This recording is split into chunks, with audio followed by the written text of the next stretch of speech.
Alors, chers amis, merci de nous suivre. Nous sommes aujourd'hui encore dans une autre interview avec Sherifa Zerbo. Elle est là, notre agronome aujourd'hui. Elle va répondre à bon nombre, peut-être des questions que vous n'avez pas, dont vous n'avez pas, pardon, la réponse. Et je voudrais vraiment dire merci à Sherifa pour tout ce qu'elle fait aujourd'hui. Très jeune, elle vraiment donne la voix au Burkina Faso et elle est tout le temps en activité. Vraiment, elle inspire. Voilà, nous autres, elle nous inspire.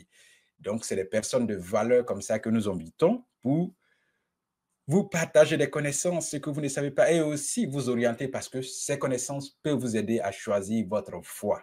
Voilà pourquoi elle est présente aujourd'hui. Allez, Sherifa, bonjour. Bonjour, Monsieur Amani. Oui, nous sommes très heureux de te voir aujourd'hui. Nous sommes à notre deuxième interview et merci de répondre encore une fois de plus à notre invitation. Je vous en prie, plaisir partagé. C'est toujours un honneur de partager mes connaissances, de partager ce que je fais comme activité et de voir que, en fait, ça plaît à beaucoup de gens et c'est admirable, en fait. Très admirable. Au premier plan, moi, je suis le premier fan. Voilà. Donc, aujourd'hui, on va faire un cas parce que beaucoup de personnes, il faut qu'on parte aujourd'hui par cas. Je pense que notre interview aujourd'hui va prendre quand même un peu de temps. Voilà. Donc, le cas qu'on va vous présenter aujourd'hui, chers abonnés, voici le cas. Je vais lire le cas et vous prêter l'oreille. Et je dis à tous ceux qui suivent de prendre note. Vous avez toujours votre stylo qui ne coûte même pas cher, 100 francs. Un bloc-notes aussi qui est peut-être 200 francs et puis vous prenez note des points très intéressants. Alors, voici notre cas. Donc, Goreke est un jeune de 26 ans, ex-étudiant qui a obtenu son master il y a 2 ans. Voilà. Il a passé plusieurs concours pour joindre la fonction publique et cela sans succès. C'est clair. À Ouagadougou, il fait des cours à domicile et enseigne dans un collège privé pour se prendre en charge financièrement. Il est père d'une fillette de 6 ans. Voilà, c'est ce qu'on dit. Il est père d'une fillette de 6 ans et vit avec sa compagne. Après plusieurs mois d'échanges avec sa compagne et de réflexion, Goreke a décidé définitivement de s'orienter dans l'agriculture afin de participer au développement de son pays et l'atteinte de l'autosuffisance alimentaire. Mais un problème se pose. On dit que Goreke est un jeune de 26 ans, ex-étudiant qui a obtenu son master il y a 2 ans. Voilà, il a passé plusieurs concours pour joindre la fonction publique et cela sans succès. À Ouagadougou, il fait des cours à domicile et enseigne dans un collège privé pour se prendre en charge financièrement. Voilà. Il est père d'une fillette de 6 ans et vit avec sa compagne. Après plusieurs mois d'échanges avec sa compagne et de réflexion, Goreke a décidé définitivement de s'orienter dans l'agriculture afin de participer au développement de son pays et l'atteinte de l'autosuffisance alimentaire. Mais un problème se pose. Goreke ne possède pas de parcelle de terre et a zéro expérience dans l'agriculture. Alors, notre spécialiste est là. Quel conseil orientation elle va donner à Goreke pour réussir dans le domaine agricole? Voici notre cas. Je pense que pour que les abonnés comprennent bien, on va faire la lecture encore du même cas pour que chacun prenne note. Là, vous imprégnez de la situation. Donc, on va reprendre encore la lecture pour une dernière fois, chers abonnés. Voilà. Pendant ce temps, notre spécialiste prend note et elle aussi, elle est en train de vraiment faire entrer ça pour pouvoir vous donner les réponses adéquates. Goreke est un jeune de 26 ans. Ça, c'est ce qu'il faut retenir. C'est un jeune de 26 ans. Ex-étudiant.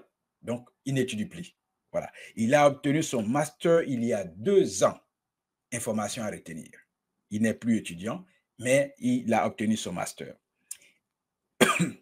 Désolé. Il a passé plusieurs concours pour joindre la fonction publique. Ça fait remarquable. Tout le monde veut aller à la fonction publique. C'est clair. Et cela sans succès. Donc, tous ces concours se sont soldés par des échecs. Il faut retenir ça. À Ouagadougou, là où il vit, il fait des cours à domicile et enseigne dans un collège privé pour se prendre en charge financièrement. Donc, il va de job en job. Cours à domicile, enseignant au privé. Retenez ça. Information capitale. Il est père d'une fillette de 6 ans. Cas général pour la jeunesse. 6 ans et vit avec sa compagne. Vous comprenez déjà la charge. Voilà.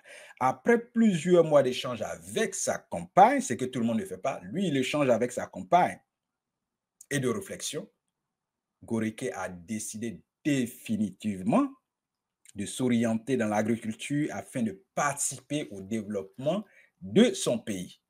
Parce qu'en faisant quelque chose, en se mettant en action, on participe au développement de son pays. Mais il a discuté, il a échangé avec sa compagne. Retenez ça. Voilà. Et l'atteinte de l'autosuffisance alimentaire. Mais un problème se pose. Le problème, c'est que Goreke, qui est citadin, il n'a même pas de parcelle de terre. Ça, c'est ce qu'il faut retenir. Et a zéro expérience dans le domaine agricole. Moi, je n'ai pas zéro expérience parce que mon père est agriculteur, paysan. Donc, lui, il a zéro expérience. Il n'a pas eu cette chance-là comme moi. Vous comprenez?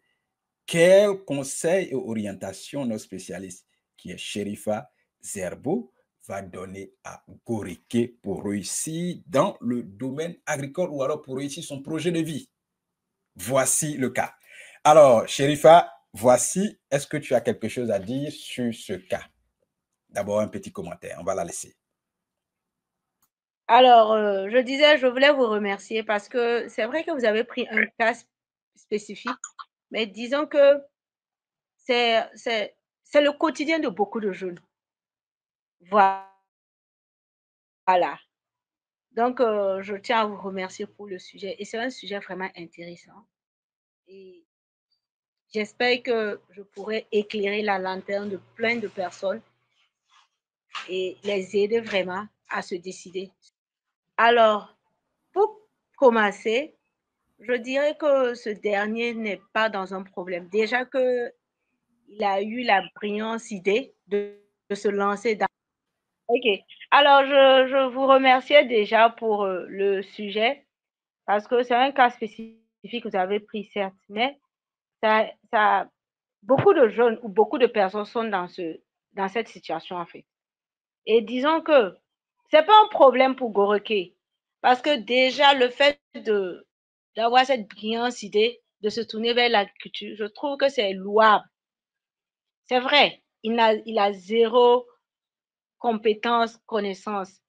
Mais comme si je peux me permettre de le dire, en fait, le simple fait de penser, c'est déjà bien. Du coup, qu'est-ce qu'il peut faire d'abord? C'est chercher à avoir des connaissances dans le domaine. Et pour cela, il y a plusieurs possibilités. Soit il part voir les producteurs locaux qui font les différentes cultures. Il cherche à apprendre avec ces derniers, avec ces personnes-là, ou bien les organismes qui sont déjà, qui évoluent déjà dans l'agriculture et ils demandent un stage non rémunéré si possible même Ok, pour Sherifa, pouvoir on va apprendre. pas vous couper. Sherifa, on va pas vous couper. On va scinder la discussion pour que OK. les gens suivent. D'abord, dans un premier temps, on va scinder à 4 parties. On va aller d'abord sur la parcelle, puisque d'abord, il n'a pas de parcelle. Donc, je voudrais qu'on se focalise d'abord sur la parcelle en point 1. Et puis, point 2, là où vous êtes en train de parler maintenant, la formation. Et puis, point 3, on va parler des produits qui seront vraiment qui il aura besoin pour développer son projet. Et puis en point 4, on va parler de outils agricoles, on va parler aussi de machines, voilà, machines, et puis voilà, machines agricoles, outils et machines agricoles. Voilà.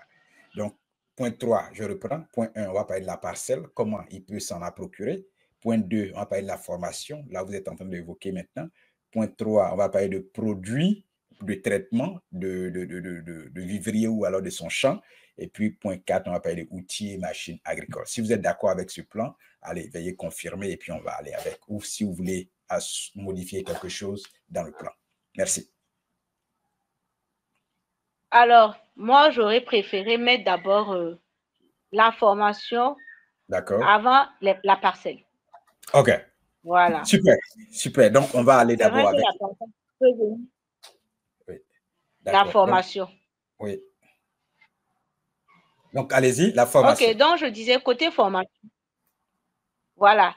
Euh, euh, la formation, 4 volets. D'abord, la formation. Et dans la formation, il peut essayer de s'intéresser aux producteurs locaux, demander à apprendre avec eux. Voilà. Ce sont des gens qui n'hésiteront pas à lui procurer des connaissances, tant théoriques comme pratiques. Et il gagnerait beaucoup à se coller à ces personnes. D'accord. Je disais qu'on va commencer par la formation. La OK. formation en deux possibilités. OK. Soit par les producteurs locaux, Oui. s'entretenir avec ces personnes et les faire comprendre que non, ils veulent apprendre auprès d'eux. Et ce sont des gens, c'est les producteurs locaux, la plupart du temps, ce sont des gens qui aiment transmettre leurs connaissances. Donc, tant théorique comme pratique, il va gagner. Et hormis les producteurs locaux, il y a les différents organismes agricoles vers qui il peut se tourner pour demander, si possible, un stage, effectuer un stage pratique où il va apprendre encore auprès de ces personnes-là. Donc, une fois que, ou bien même les coopératives agricoles. Donc, voici des possibilités d'apprentissage Oui. où il peut s'orienter en fait. All right. Vraiment, merci beaucoup pour la Vous me connaissance, pour ce recevez? partage-là. Oui, je vous reçois à 100%. Je vous reçois. Et merci pour le partage de connaissances. Donc, chers amis, si vous êtes dans le même cas que Goreke, vous savez ce qu'il faut faire déjà. Dans le même cas. Voilà, vous avez aucune expérience, vous avez zéro expérience dans le domaine agricole. C'est clair, elle a été très précise. Donc, on a changé notre plan. Au lieu de parler de parcelle en point 1, on est parti sous la formation parce qu'elle a fait elle-même son plan. Donc, on va d'abord sur la formation. Elle dit, je reprends, que dans le cas de Goreke qui a zéro expérience, il faut d'abord approcher les producteurs locaux. Ce sont des gens qui sont les premières personnes ouvertes à partager leurs connaissances. Allez voir un monsieur gentiment, exposez-lui votre problème, il sera disponible à vous aider. Ces messieurs-là, ça c'est clair, ils sont disponibles. Ça, moi-même, je le sais, ils sont toujours disponibles à aider. Cadeau. Mais comme je l'ai dit, il faut toujours aider en premier avant que quelqu'un ne vous aide. Si vous voulez de l'aide, donnez de l'aide. Retenez ça. Et elle a fait de stage. Ça veut dire qu'il y a des organismes agricoles qui sont là, présents sur le terrain. Approchez-les, demandez-leur de stage de 3 mois, 6 mois. Demandez-leur que vous voulez les aider à faire quelque chose. Ils vont vous trouver quelque chose à faire, ce qui va constituer votre stage. Merci, Sherifa. Et dans le dernier point, elle a dit les coopératives. Il y a des coopératives agricoles. Il y a des femmes, il y a des hommes qui sont toujours en coopérative. Approchez-les. Allez avec eux labourer les champs. Apprenez comme ça. Allez avec eux lancer la machette. Apprenez. C'est clair, parce que quand les coopératives vont partir, c'est qu'ils utilisent pour travailler, utilisez ça, travailler, et ils vont vous partager leurs connaissances. Sherifa, merci beaucoup. Merci. Donc, le point 1, je pense qu'on a fini. Si vous avez quelque chose à ajouter, on va vous écouter. Alors, je voulais ajouter, en pratiquant, Goreke doit avoir en tête ne serait-ce que 2 ou 3 types de cultures qu'il pense pouvoir faire avec ses moyens financiers en fait. Donc, du coup, faut pas aussi en allant vers ces personnes-là pour apprendre, qu'il apprend juste comme ça, non. Même si ce que la personne fait, tu penses que non, toi tu ne peux pas, tu peux, pendant les pauses, lui poser des questions. Ah, je prends un exemple, moi je veux, si on veut produire le maïs, est-ce que ça nécessite beaucoup d'argent? Est-ce que vous pensez que le maïs prend beaucoup d'espace? Et puis tu as ton petit calepin, tu notes tout ce que la personne va te dire. Ah, bon, le maïs là, il faut ça, il faut ça, il faut ça. Ou bien le gombo là, qu'en pensez-vous entre la culture du gombo et puis la culture de la tomate? Entre les deux cultures, laquelle est plus rentable et plus rapide? Parce que toi, tu connais tes moyens.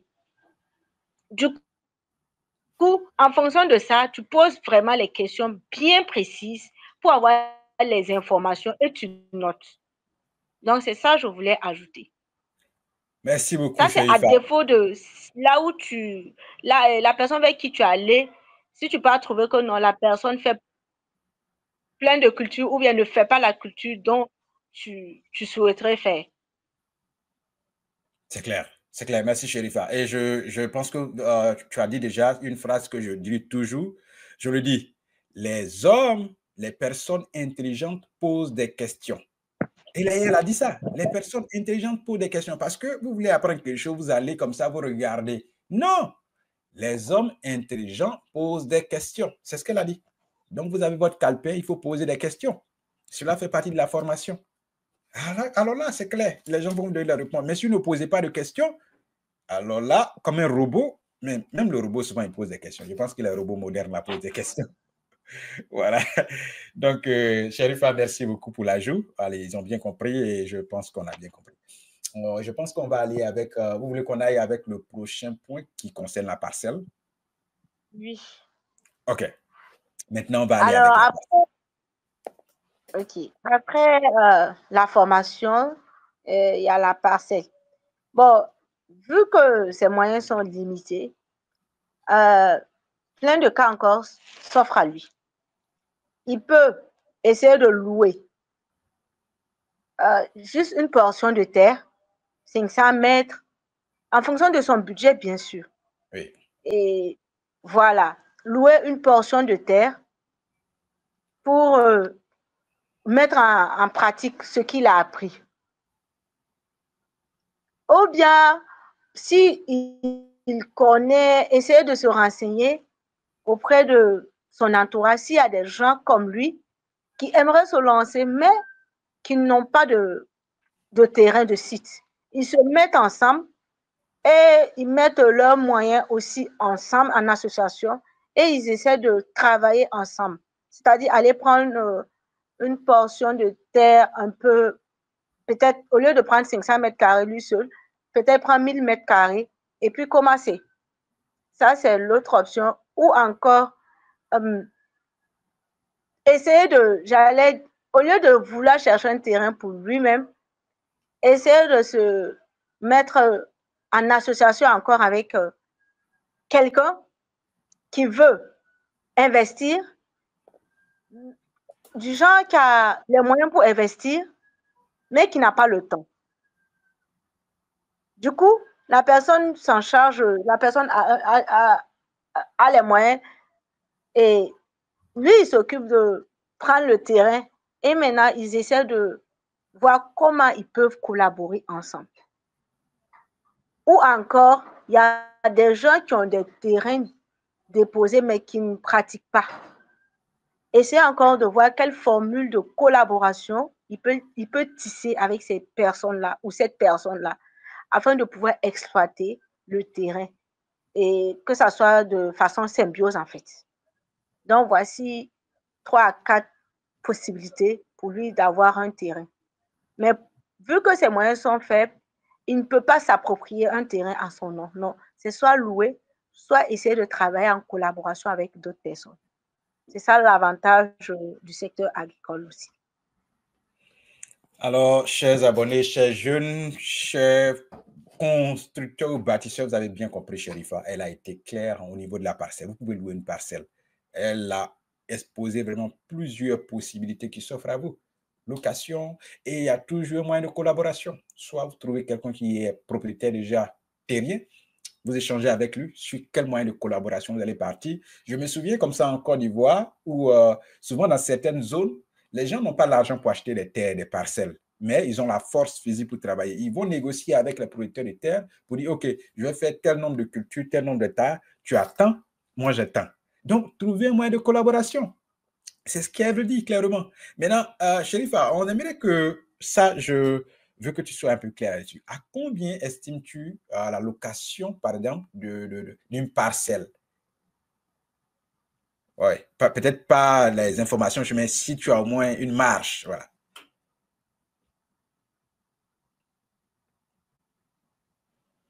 Alors, disons que ça diffère d'un propriétaire à un autre, OK. propriétaire terrien à un autre.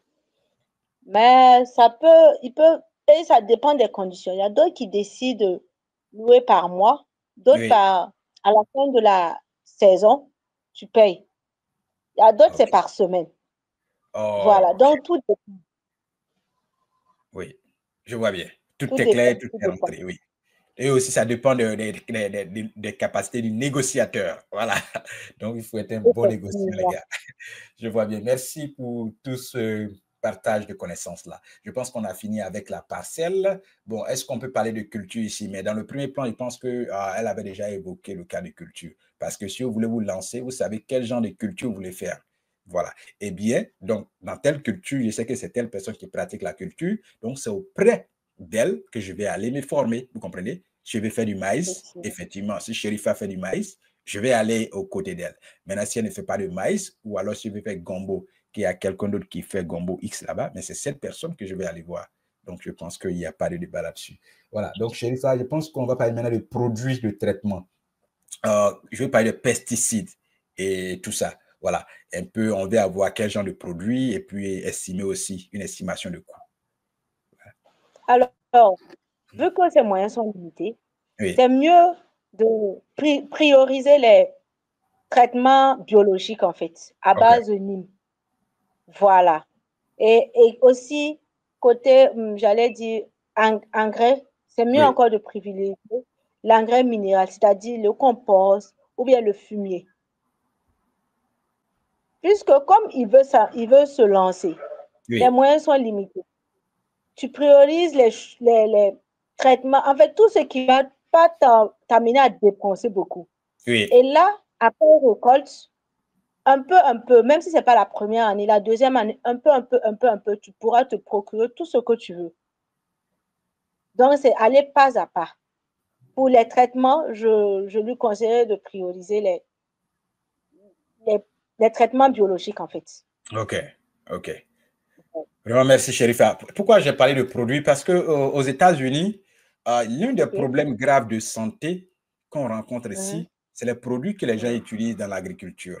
Donc, voilà pourquoi je OK. suis venu un peu dans ce sens. Est-ce que vous pensez que ces produits n'ont pas d'effet en termes de santé sur les hommes qui consomment ces produits-là? Quel produit? Les produits dont vous avez cités, quand on va parler de pesticides, aux Non, États-Unis, non, les gens... c'est naturel.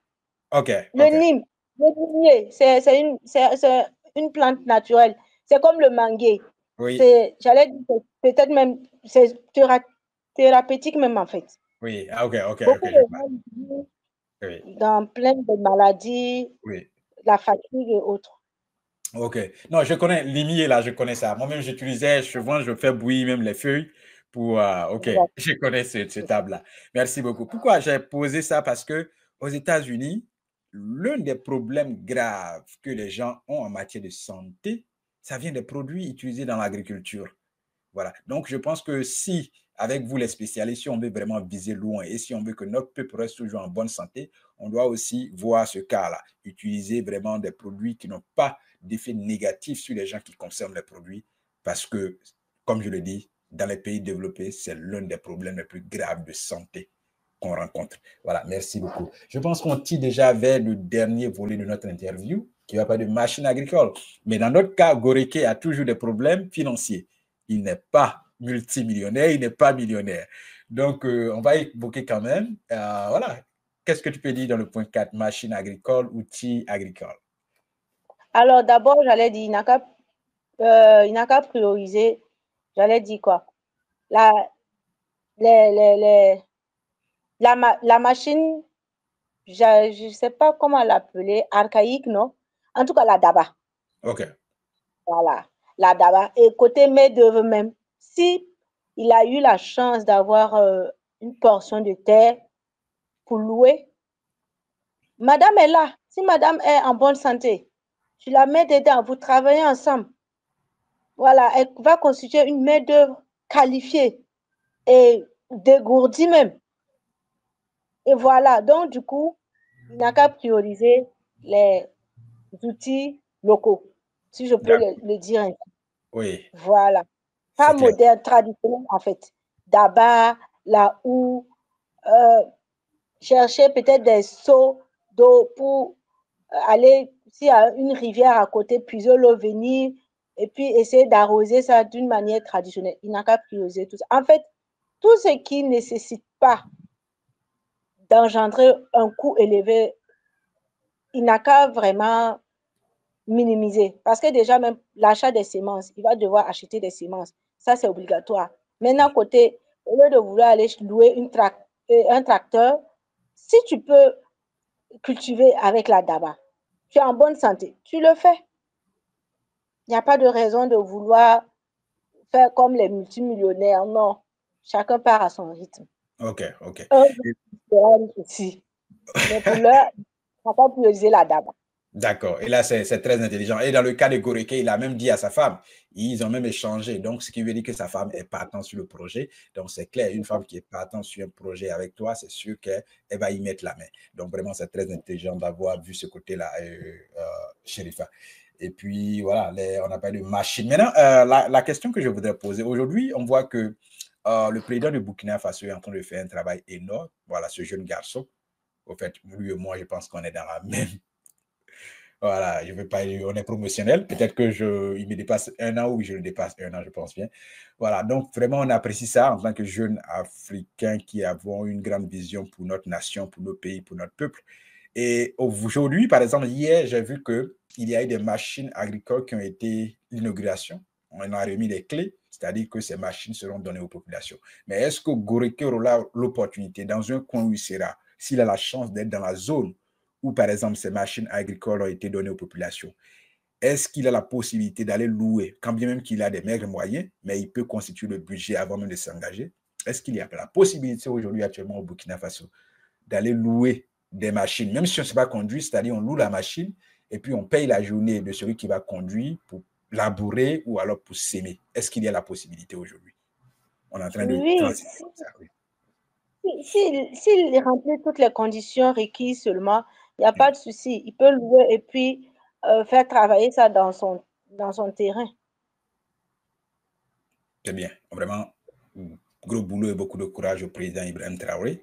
Et puis, merci et toi beaucoup pour ton courage. Merci pour ce que tu fais pour ton pays. Merci pour la disponibilité. Merci pour le don de soi et tout ce que tu fais déjà sur les réseaux sociaux. Nous, on aime ça. Voilà. Nous sommes les premiers grands fans. Et voilà, je pense qu'on aura l'occasion de se voir un jour physiquement. S'il te plaît, Ouais. alors, merci à vous pour avoir touché vraiment un point vraiment d'actualité. Merci pour l'opportunité que vous m'avez donnée de pouvoir m'exprimer sur ce sujet. Et j'espère vraiment que j'ai pu éclairer la lanterne de beaucoup de personnes. Avec plaisir, Chérifa, avec plaisir. Effectivement, c'est toujours avec beaucoup de connaissances et de vraiment que vous faites cela. Donc, nous, on apprécie ça et on espère aussi vous revoir peut-être dans une autre interview. Merci beaucoup d'avoir été là. Merci pour le don de soi et merci pour l'engagement. Je vous en prie. Au revoir. Au revoir.